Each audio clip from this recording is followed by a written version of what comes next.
شما حالت خوبه بابا؟ آره خوبم دخترم. بابا من و اون خوب. دخترم میدونی خودم دیگه همه چی رو دیدم.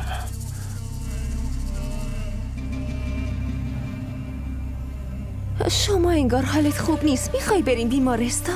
نه دخترم تو پیشمی، منم دیگه. آره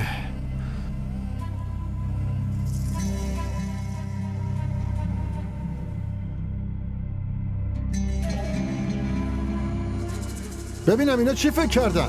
میدونم باهاشون چی کار کنم. بیا دخترم. چی بیا. شده؟ زویا این موقع شب از کجا دارین میای؟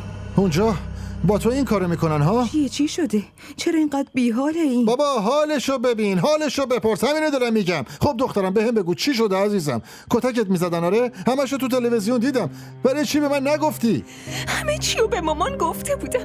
میگفت تحمل کن، کم مونده، همه چیز درست میشه. با تو تلویزیون چی دیدی؟ کیو دیدی؟ به منم بگین دیگه. همش تقصیر تو زن. اذیتش میکردن بعد تو هیچی به من نگفتی، اونم که از استخارت. خب برای چی سر من داد میزنی؟ برای اینکه تو مسئول نابود شدن اینی. میبینی آخه اون داشت داد میزد، دعوا میکرد.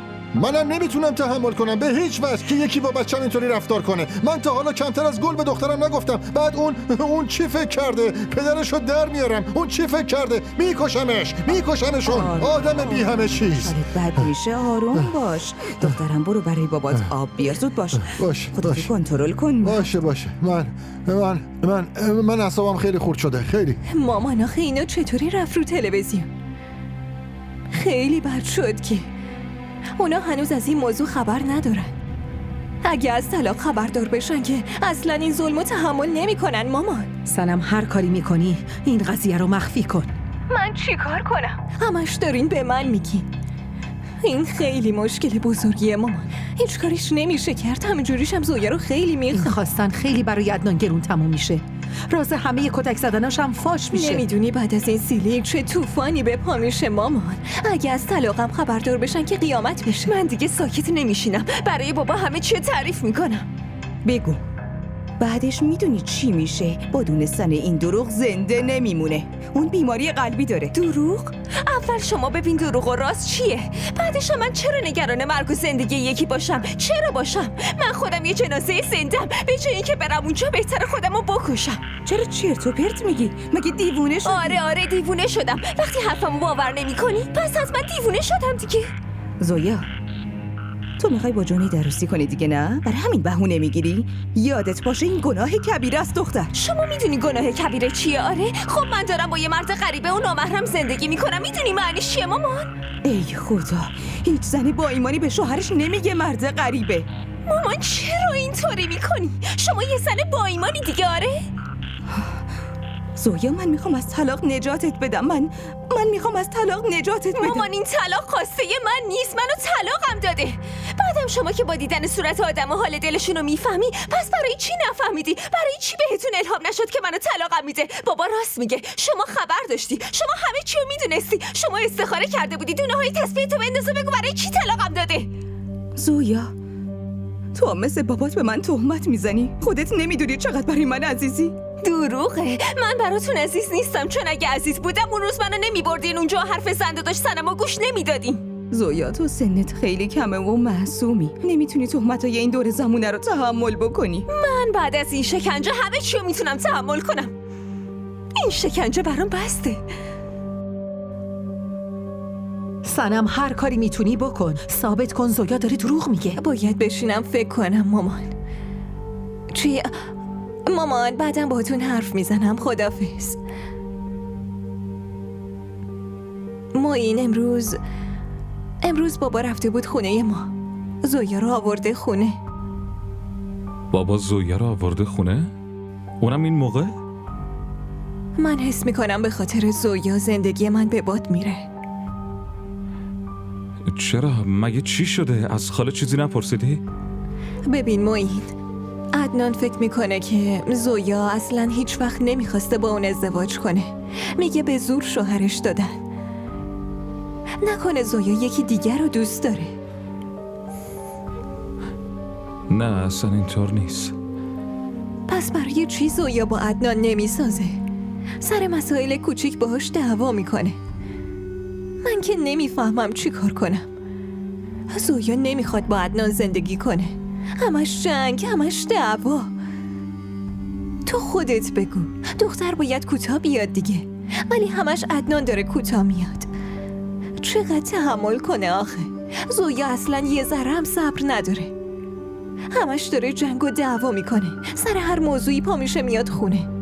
خانواده‌ام خیلی از این موضوع ناراحتن. چیزی نیست عزیزم. کی بهت گفته اونجا خوشحال نیست؟ من با زویا حرف میزنم. اومده ولی دوباره برمیگرده. نمیذارم خیلی بمونه. خواهش میکنم اینقدر قصه نخور. میدونی که من نمیتونم ناراحتی تو ببینم. هرچی بیشتر فکر کنی بیشتر سردرگم میشی. بسه، بخواب، ساکت باش. شما بالاخره حرفمو باور کردین که عدنان طلاقم داده. ساکت باش. یکی میشنوه. خدای متعال خیلی از این الفاظ بدش میاد. عرشم به لرزه در میاد از لفظ طلاق. بسه، ولش کن دیگه، تکرار نکن. ولی من این کلمه رو چندین بار شنیدم مامان. خبر دارین؟ امروز عدنان تو هتل جلوی همه طلاقم داد. اونجا جنیدم بود. جنید؟ اون اونجا چی کار میکرد؟ رفته بودی اونو ببینی؟ مامان شما چیت شده؟ جنید برای چی بیاد اونجا منو ببینه؟ اون از قبل اونجا بود. اینقدر اینو نترسونش، تهدیدش نکن، ساکتش نکن. مطمئن باش تو همه این ظلمایی که به این بچه میشه تو هم همونقدر شریکی. داره به این بچه ظلم میشه. بعد تو آخه تو چه جور مادری هستی خاطره؟ بگو زویا، این اتفاقا از کی پیش اومده؟ تو هم از کی داری این چیزا رو تحمل میکنی؟ به جای زندگی با همچین آدمی بهتره همینجا بمونی، پیش من باشی تنها. بابا اون منو طلاقم داده. چی؟ عدنان تو رو طلاق داده دخترم؟ یه بارم نه، چند بار. بعد این موضوع رو الان باید به من بگی آخه؟ برای مامان تعریف کرده بودم ولی حرفمو باور نمی کرد. از غضب خداوند بترس خاطره. برو از خدا بترس. فقط بلدی همش سجده کنی. موضوع به این بزرگی رو تو از من چطوری مخفیش کردی؟ بابا برای اینکه هیچ کس حرفمو باور نمیکنه. همه فکر میکنن دروغ میگم. همه شاهدا هم زدن زیرش، ولی شاهد من فقط خداست. فقط خدا. تو حقیقت رو نمیدونی. برای همین این موضوع ولش کن. تو برو بیرون. میخوام با زویا تنها صحبت کنم. برو.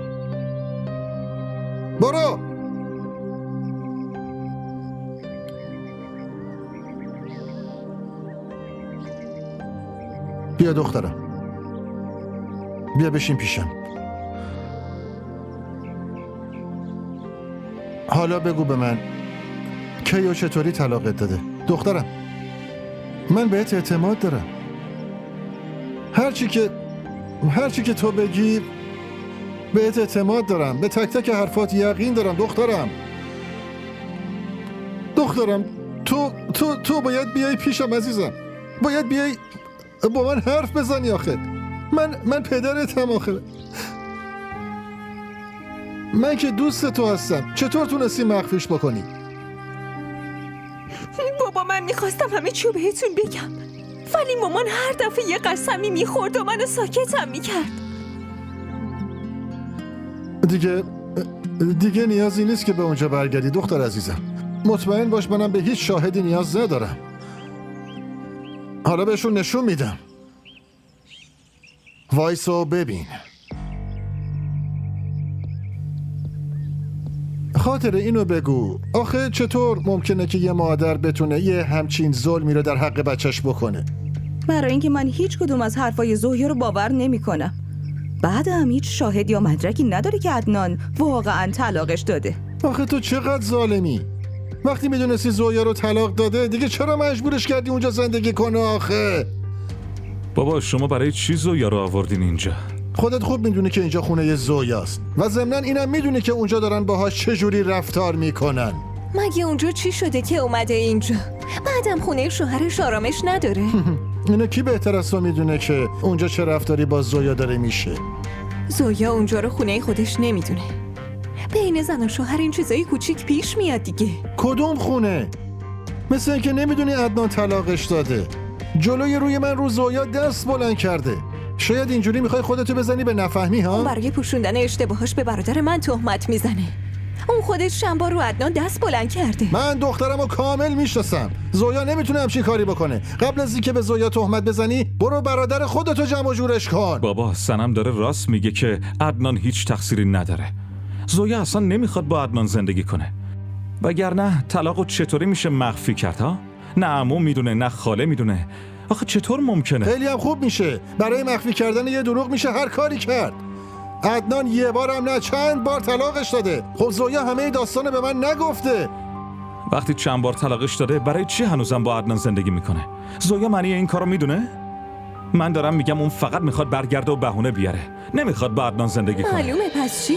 سر مسائل کوچیک دردسر درست میکنه. فقط دنبال بهونه است بیاد تو این خونه. من خودم چند بار کتک خوردنشو دیدم. بابا شما هیچ چی نمیدونی. حتما زویا یه کاری کرده که عدنانم روش دست بلند کرده. عدنان یه سیلی زده، اونم زود خونش رو ول کرده و اومده اینجا. من که بهت گفته بودم موین، اون اصلا نمیخواد با عدنان زندگی کنه. بسه، من تصمیممو گرفتم. زویا دیگه هیچ وقت اونجا بر نمیگرده. زویا واسه حرفش مدرکی هم داره؟ بسه، برید هر دوتاتون. پاشید برید. پاشید برید فوراً.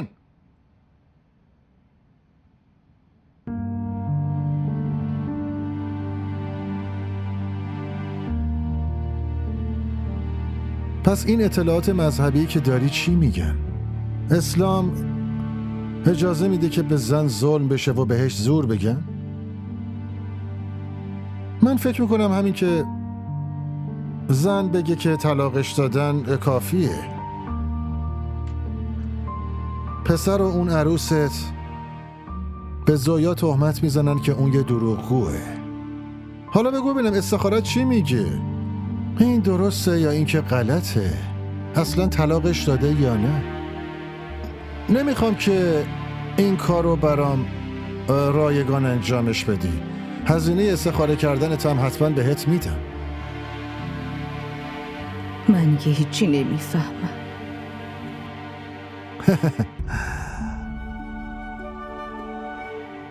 تو که مشکلات خیلی بزرگ و تو چند دقیقه حلشون میکنی. امروز به دختر تو جنید کمک نمیکنی؟ خب میشه بگی چرا امروز عقلت کار نمیکنه؟ زویا داره دروغ میگه. بعد از ازدواج عشق و علاقه‌شو هنوز فراموش نکرده. میخواد با جنید زندگی کنه.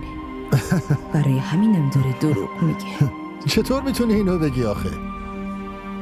زویا خودش بهم گفت جنیدو دیده. جنیدم بهش کمک کرده. همه دنیا دیدن. حتی خودت هم دیدی. تو تلویزیون دیدی. آدمای دروغگو هیچ ایمان یا مذهبی ندارن.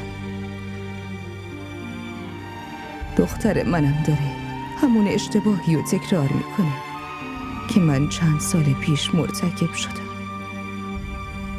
اونم بعد از ازدواج عشق و علاقه‌شو فراموش نمیکنه.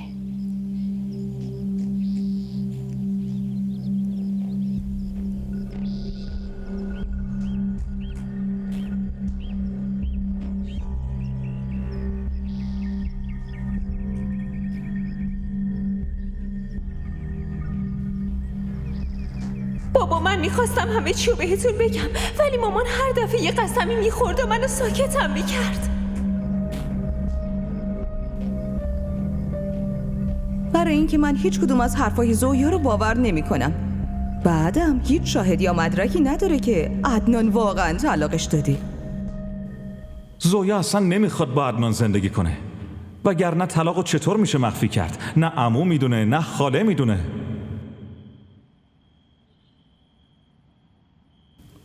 وقتی اشتباه از دختر منه برای چی حمایتش کنم؟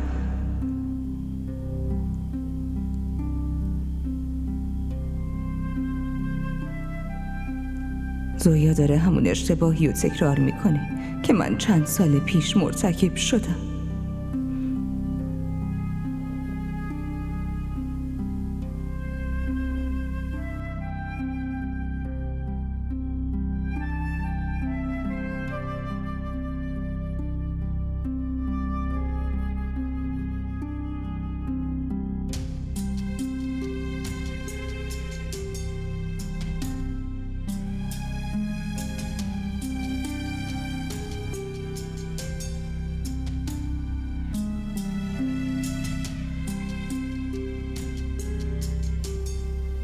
هرچی میخواد بشه آرشین.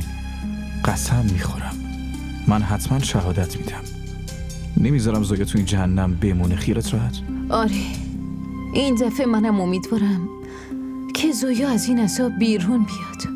لطفا سعی کن باهاش حرف بزنی، باهاش تماس بگیری. منو لطفا یه بار ببر پیشش. سعیمو میکنم، ولی اونطوری که عدنان گرفت و بردش نتونستم نجاتش بدم. آرشین لطفا یه بار سعی تو بکن. واسه چی خودت باش حرف نمیزنی؟ درست نیست الان باهاش حرف بزنم. همیشه تو ما دوتا رو میبردی پیش هم. لطفا باهاش حرف بزن و یه بار دیگه ما رو ببر پیش هم. باشه. ممنونم.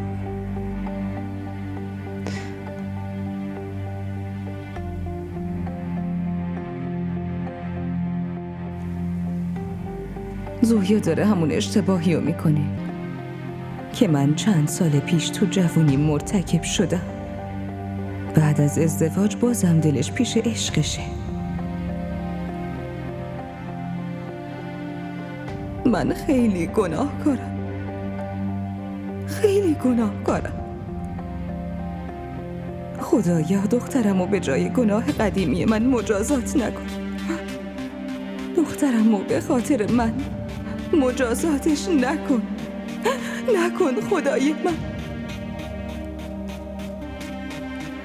ما را در شبکه‌های اجتماعی دنبال کنید.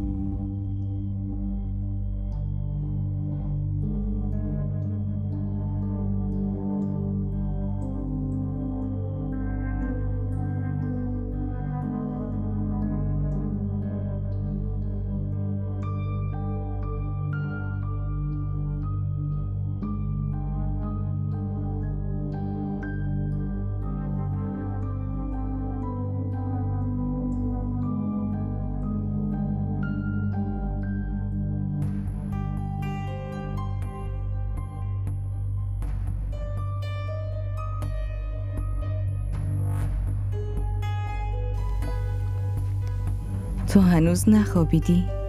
نه، خوابم نمیبره.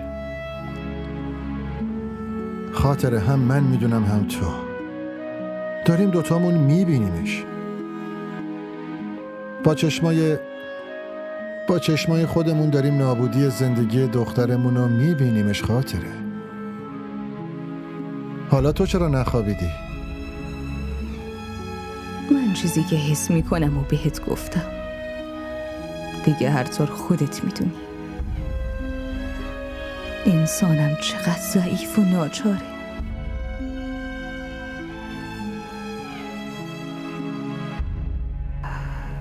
خودش میشه دلیل مجازات خودش. انسان واقعا موجود عجیبیه. فقط تو میدونی که خدا داره میبینه. خاطره،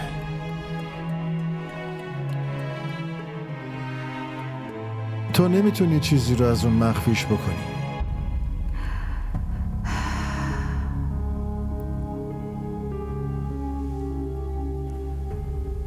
من اصلا حرف زویا رو باور نمی کنم.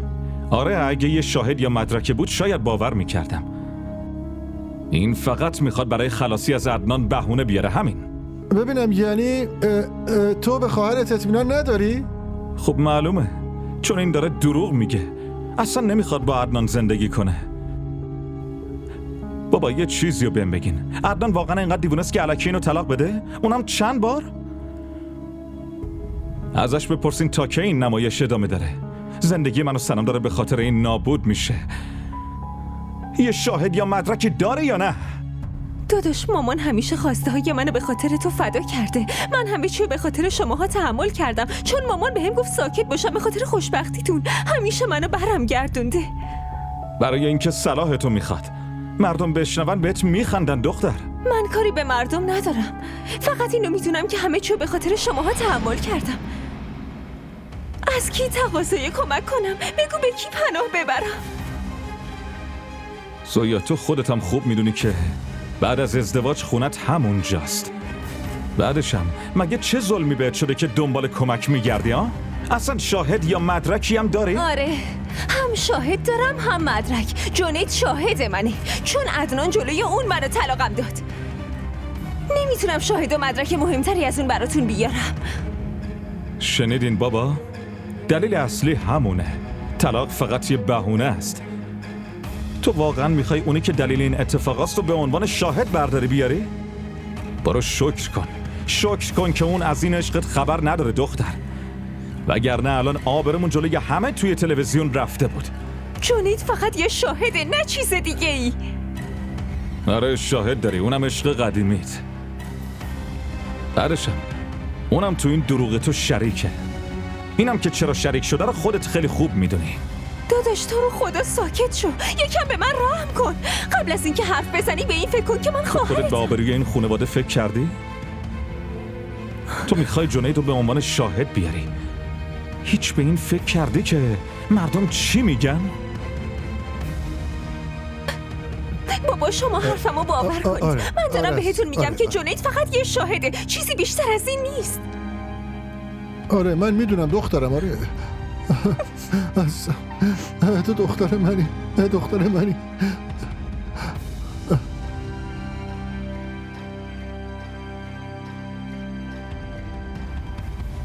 من اصلا حرف زویا رو باور نمی کنم. آره اگه یه شاهد یا مدرکی بود شاید باور میکردم. این فقط میخواد برای خلاصی از عدنان بهونه بیاره. جنید شاهد منه، چون عدنان جلوی اون منو طلاقم داد. نمیتونم شاهد و مدرک مهمتری از اون براتون بیارم. شنیدین بابا؟ دلیل اصلی همونه. طلاق فقط یه بهونه است. آره شاهد داری، اونم عشق قدیمیت.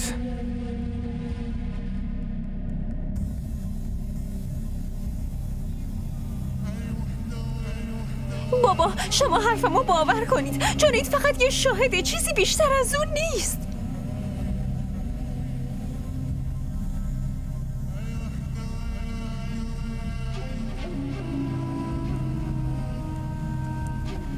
نمیتونستی بیشتر از این گولم بزنی. چرا مسائل قبل و بعد ازدواج خواهرتو ازم مخفی کردی؟ برای چی اینجوری با هم حرف میزنی عزیزم؟ خیلی خوب، پس خودت بگو. برای چی از وقتی جنید برگشته اومده اینجا؟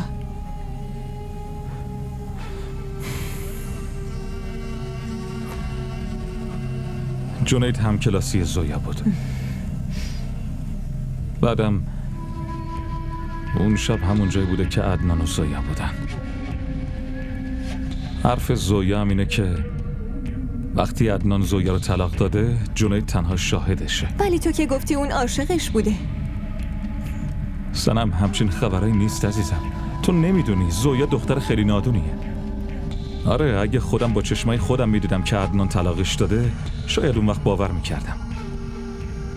نمیدونم با این نادونیش چی کار باید بکنم. خواهرت اصلا هم نادون نیست. این کارا رو داره از قصد میکنه. باشه یه چیزیو بگو، برای چی جنید شده شاهدش؟ مامان بابامم که اونجا بودن. جوابی داری بدی؟ خودم میگم اون فقط از رو اجبار تن به این ازدواج داد. هنوزم نتونسته قبولش کنه. هنوزم با جنید ارتباط داره. به همه میگه که داداش من بده. به خاطر اون برادرم و خانوادم چقدر اذیت شدن. باورم نمیشه تو همچین قضیه‌ایو به من نگفتی؟ خیلی پوز پاکی خواهرتو میدادی. من چقدر احمقم. داداش من. بعدشم جنید عاشقشه. پس برای همین اونطوری کرد. اون روز بهش گفتم باهاش عکس بگیر ولی قبول نکرد. قیافش چقدر معصومه، بعد کاراشو بیا ببین. خاطرم چقدر به تو سرکوف میزد. حالا اینم از تربیت دخترش. اشکالی نداره مامان. من از این بابت خوشحالم که نه عمو و نه معین به جنید اعتماد نکردن. کسی شهادت اونو باور نداره. عاشق قدیمی چه شهادتی بده؟ کی باورش میکنه؟ از همه مهمترینه که میتونیم راحت ثابت کنیم که زویا داره دروغ میگه. من دیگه میرم خونه. یه نمایش جدید شروع شده، میخوام نقش اول باشم. آره حتما برو، ولی یه چیزی یادت باشه که زویا رو باید برگردونیش اینجا. همین. شما برای چی نگرانی؟ بهتون قول میدم زویا برمیگرده همینجا. تو هم خوب گوش کن. همین که بهت زنگ زدم بیا اونجا. معلوم نیست عاشقش کی بیاد نجاتش بده. بذار بیادش. کی حرف اونو باور میکنه؟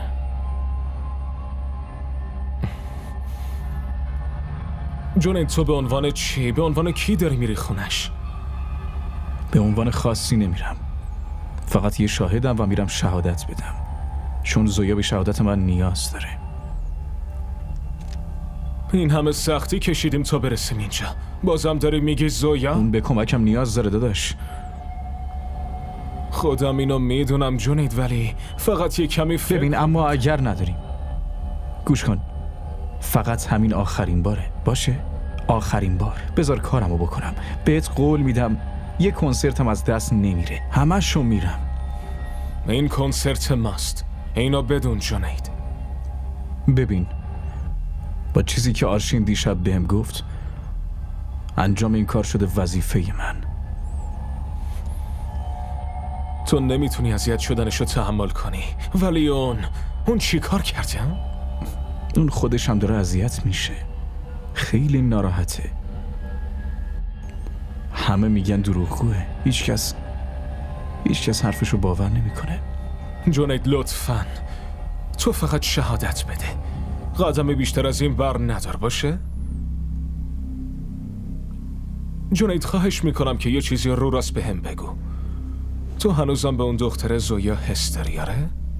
ببین، احساساتی هستن که از دل میان، تو خودت میدونی. منم جز دل چیزی ندارم.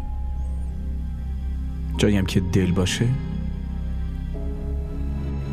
فقط و فقط درد وجود داره.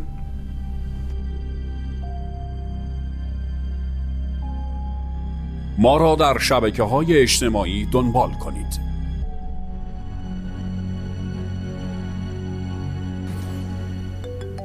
اما حرفمو باور کنین، من اون شب با چشمای خودم دیدم. این نه فقط طلاقش داد، حتی روش دستم بلند کرد. خب تو هم قشقرق به پا کردی، جلوی همه دوربینا بی آبرویی کردی. به خاطرش ازتون عذرخواهی میکنم، ولی اصلا هدفم این نبود.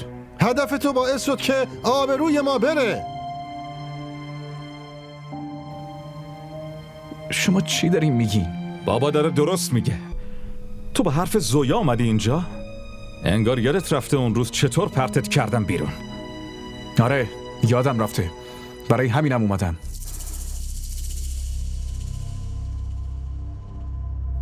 عمو، من دارم قسم میخورم، این هم طلاقش داد، هم روش دست بلند کرد. من جلوشو گرفتم. شوهرشه.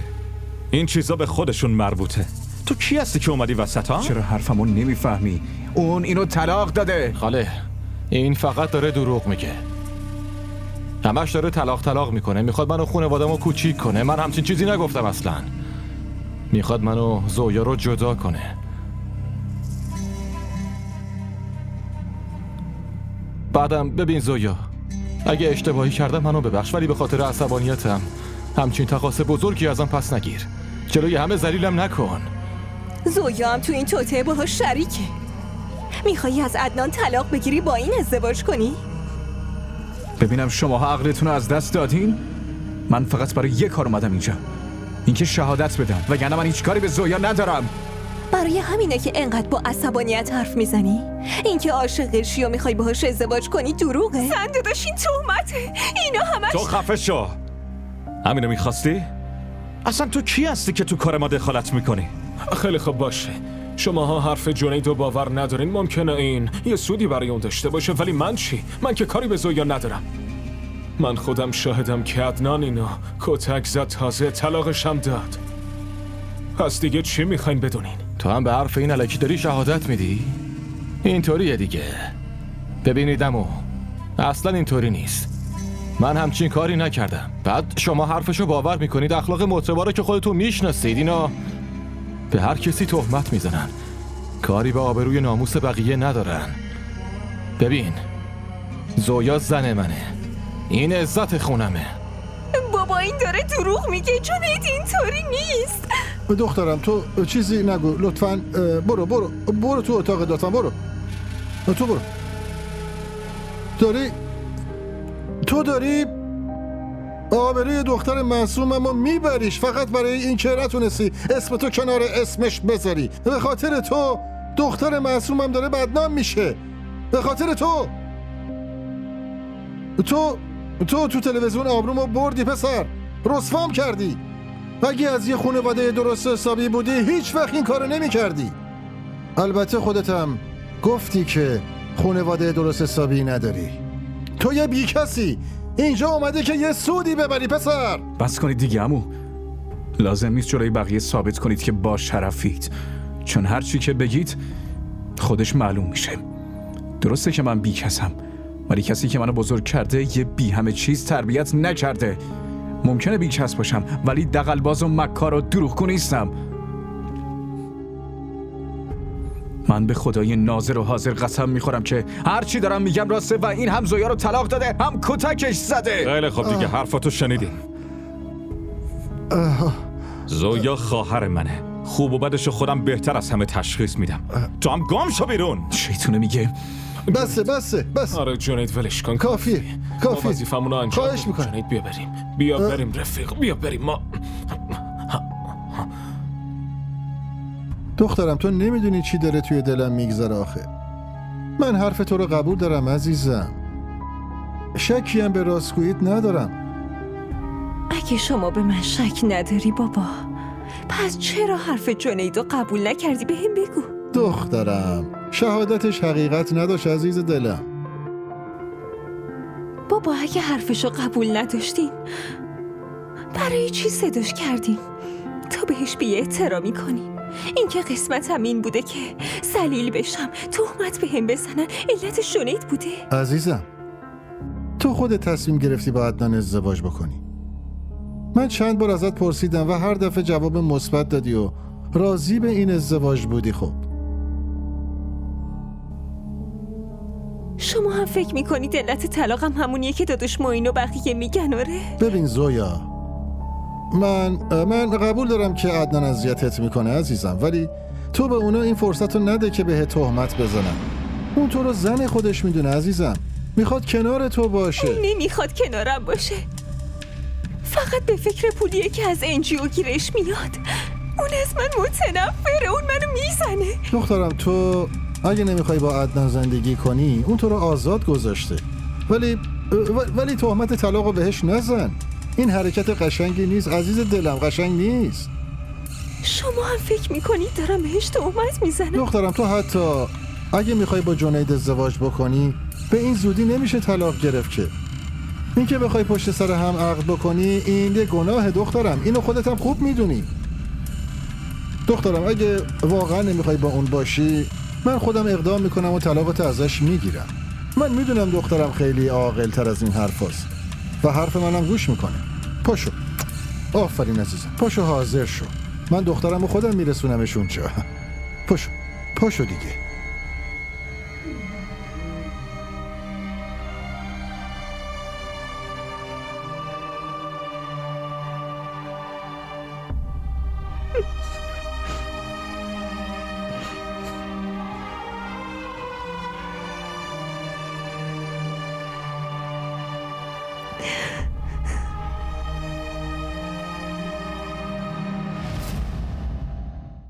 از کدوم آبرو میترسی؟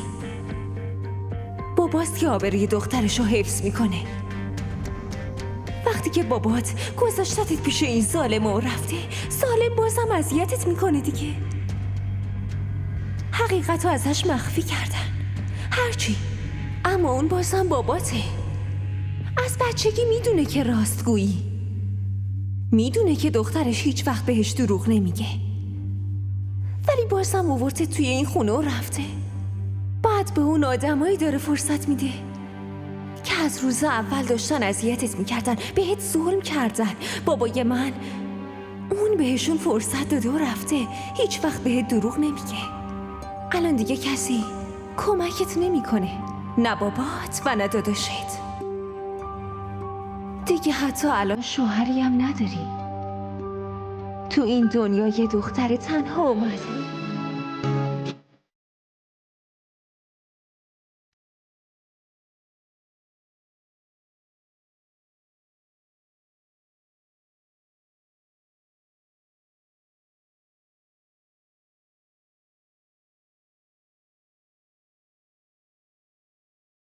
DDTV ارائه کننده بزرگترین سریال های درامای ترکی، کره‌ای، پاکستانی دوبله شده به فارسی می باشد. لطفاً سابسکرایب کنید و عضوی از خانواده ما شوید.